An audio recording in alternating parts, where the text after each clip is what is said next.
श्री शिवाय नमस्तुभ्यम। जय श्री कृष्णा। स्वागत है आपका हमारे YouTube चैनल प्रियंका शास्त्र ज्ञान में। आज के वीडियो में हम जानेंगे दिसंबर महीने के रवि प्रदोष व्रत की सही तारीख, शुभ मुहूर्त, पूजा विधि, महत्व के बारे में। मार्गशीर्ष महीने में रवि प्रदोष व्रत का क्या महत्व है, क्यों इतना महत्वपूर्ण माना जाता है प्रदोष व्रत, वीडियो में सब जानेंगे। वीडियो में आगे बढ़ने से पहले पूरे भक्ति भाव के साथ कमेंट बॉक्स में हर हर महादेव, श्री शिवाय नमस्तुभ्यम अवश्य लिखें। चैनल पर पहली बार विजिट हुए, पहली बार मेरी आवाज़ सुन रहे तो चैनल को सब्सक्राइब करके बेल आइकन अवश्य दबाएं, जिससे हमारे वीडियो की नोटिफिकेशन सबसे पहले आप तक पहुंचे और आपको नई नई जानकारी मिलती रहे। भक्तों, रवि प्रदोष व्रत बहुत अधिक फलदायी माना गया है। रविवार के दिन प्रदोष व्रत करने से व्यक्ति को आरोग्यता का वरदान मिलता है। वार के अनुसार व्रत का अलग अलग महत्व होता है। इस साल 2023 में दिसंबर का पहला प्रदोष व्रत रविवार के दिन पड़ रहा है, जो लंबी आयु के प्राप्ति के लिए बेहद शुभ और फलदायी माना जाता है। रवि प्रदोष व्रत में शिवलिंग का अभिषेक करने वालों को आरोग्यता का वरदान मिलता है। इस वर्ष दिसंबर महीने में 2 प्रदोष व्रत पड़ने का दुर्लभ संयोग बन रहा है। इस माह का पहला रवि प्रदोष व्रत 10 दिसंबर 2023 रविवार के दिन रखा जाएगा, इसलिए इस प्रदोष को रवि प्रदोष कहा जाएगा। प्रदोष व्रत में भगवान भोलेनाथ की पूजा प्रदोष काल में करनी चाहिए। इससे व्यक्ति को विशेष फलों की प्राप्ति होती है। प्रदोष काल में पूजा करने से भगवान भोलेनाथ का आशीर्वाद प्राप्त होता है। आपकी जो भी मनोकामना है वह अवश्य पूर्ण होती है। कोई भी कैसी भी कामना है जो बहुत दिनों से आपकी पूर्ण नहीं हो पा रही है, यदि आप किसी बीमारी से परेशान हैं तो आपको अति शीघ्र ही आराम मिलेगा और आपकी जो भी मनोकामना है वह अवश्य ही परिपूर्ण होगी। प्रदोष व्रत करने से आपकी जो भी समस्या है वह अति शीघ्र ही समाप्त हो जाएगी। भक्तों, प्रत्येक प्रदोष व्रत का अलग अलग महत्व होता है। प्रत्येक प्रदोष में अलग अलग व्रत कथा सुननी चाहिए। प्रत्येक प्रदोष की अलग अलग व्रत कथा होती है। पंचांग के अनुसार मार्गशीर्ष माह के कृष्ण पक्ष की त्रयोदशी तिथि 10 दिसंबर 2023 को सुबह 7:13 पर शुरू होगी और अगले दिन 11 दिसंबर 2023 को 7:10 में इसका समापन होगा।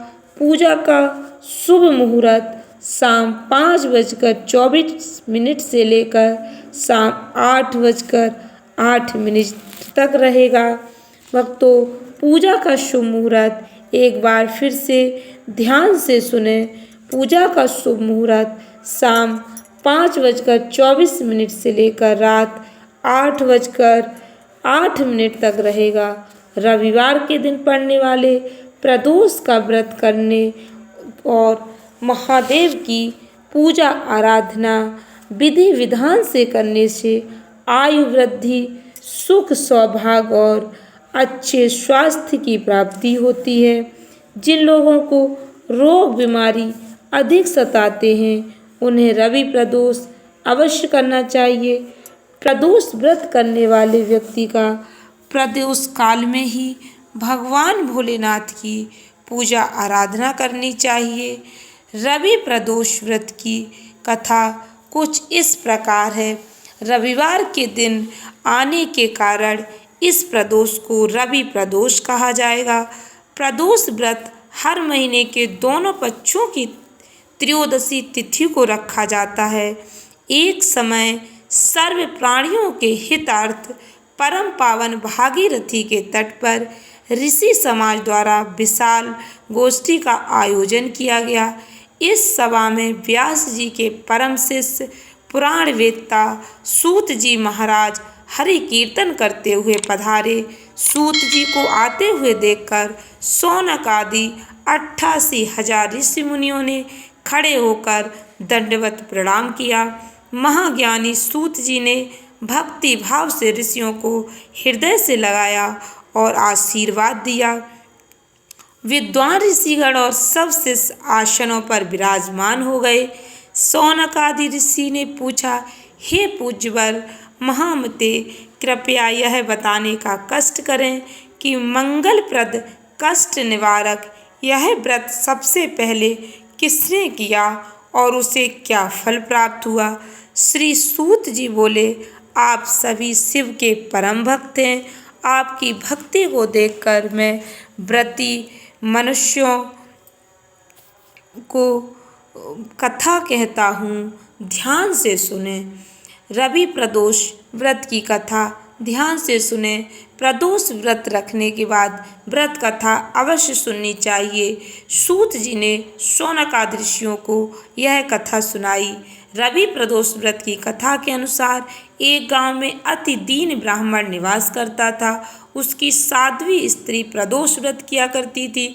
उसे एक ही पुत्र रत्न था। एक समय की बात है, वह पुत्र गंगा स्नान करने के लिए गया। दुर्भाग्यवश मार्ग में चोरों ने उसे घेर लिया और वे कहने लगे, हम तुम्हें मारेंगे नहीं, तुम अपने पिता के गुप्त धन के बारे में हमें बता दो। बालक दीन भाव से कहने लगा, बंधुओं, हम अत्यंत दुखी दीन हैं, हमारे पास धन कहाँ है। तब चोरों ने कहा, तेरी इस पोटली में क्या बंधा है। बालक ने निसंकोच कहा कि मेरी माँ ने मेरे लिए रोटियां दी हैं। यह सुनकर चोरों ने अपने साथियों से कहा, साथियों, यह बहुत ही दीन दुखी मनुष्य है, अतः हम किसी और को लूटेंगे। इतना कहकर चोरों ने उस बालक को जाने दिया। बालक वहां से चलते हुए एक नगर में पहुंचा। नगर के पास एक बरगद का पेड़ था। वह बालक उसी बरगद के वृक्ष की छाया में सो गया। उसी समय उस नगर के सिपाही चोरों को खोजते हुए उस बरगद के वृक्ष के पास पहुंचे और बालक को चोर समझकर बंदी बना राजा के पास ले गए। राजा ने उसे कारावास में बंद करने का आदेश दिया। ब्राह्मणी का लड़का जब घर नहीं लौटा तब उसे अपने पुत्र की बड़ी चिंता हुई। अगले दिन प्रदोष व्रत था।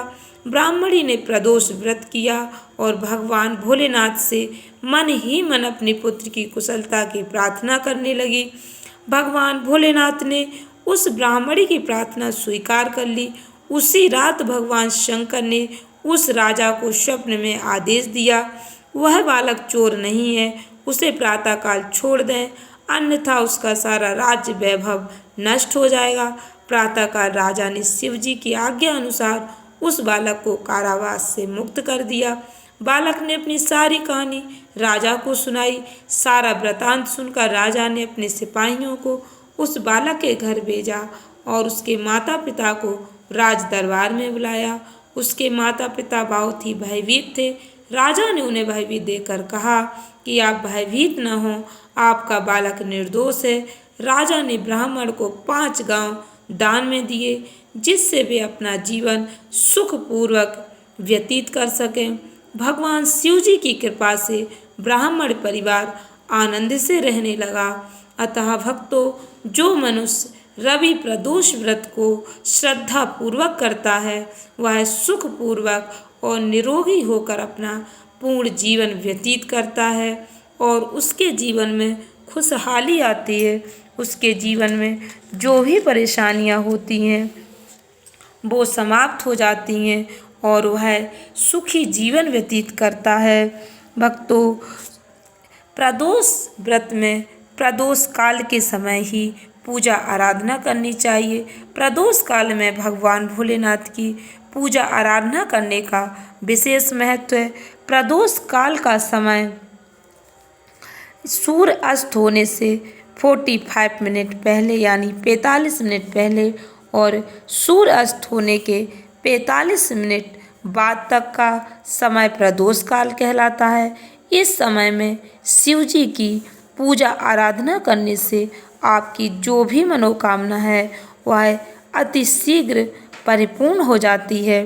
भक्तों, रवि प्रदोष व्रत कथा के बिना अधूरा रहता है, इसलिए व्रत करने वालों से मेरा अनुरोध है, यदि आप प्रदोष व्रत करते हैं तो प्रदोष व्रत के दिन व्रत कथा अवश्य पढ़ें और अवश्य ही सुनें। आशा करती हूँ जानकारी अच्छी लगी होगी, उपयोगी लगी हो तो वीडियो को लाइक शेयर अवश्य करें। चैनल पर पहली बार विजिट हुए तो चैनल को सब्सक्राइब करके बेल आइकन अवश्य दबाएं। धन्यवाद भक्तों। श्री शिवाय नमस्तुभ्यं।